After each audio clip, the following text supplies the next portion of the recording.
LPG तुटवड्याची झळ आता बॉलिवूड पर्यंत पोहोचलीय। देशात निर्माण झालेल्या एलपीजी गॅस तुटवड्याच्या भीतीचं पडसाद आता थेट बॉलिवूड पर्यंत पोहोचल्याचं पाहायला मिळतंय। अभिनेता अक्षय कुमार आणि त्यांची पत्नी ट्विंकल खन्ना यांनी संभाव्य संकट लक्षात घेऊन पर्यायी स्वयंपाक व्यवस्थेची तयारी आता सुरू केली आहे।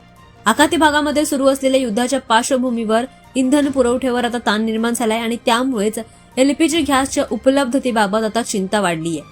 सिलेंडर मिळवण्याच्या कालावधीत सुद्धा बदल करण्यात आलेत। या पार्श्वभूमीवर अक्षय कुमार आणि ट्विंकल खन्ना यांनी खबरदारीचा उपाय म्हणून घरासाठी 2 इलेक्ट्रिक शेगड्या घेतल्यात। गॅस पुरवठा अचानक खंडित झाला किंवा तुटवडा निर्माण झाला तर स्वयंपाकासाठी पर्याय उपलब्ध असावा या उद्देशाने त्यांनी हा निर्णय घेतल्याचं सांगितलं जातंय। सध्या केवळ सर्वसामान्य नागरिकच नव्हे तर हॉटेल उद्योग आणि इतर क्षेत्रांमध्ये सुद्धा एलपीजी तुटवड्याचा फटका बसतोय आणि अनेक ठिकाणी इंडक्शन आणि इलेक्ट्रिक साधनांची मागणी देखील वाढते।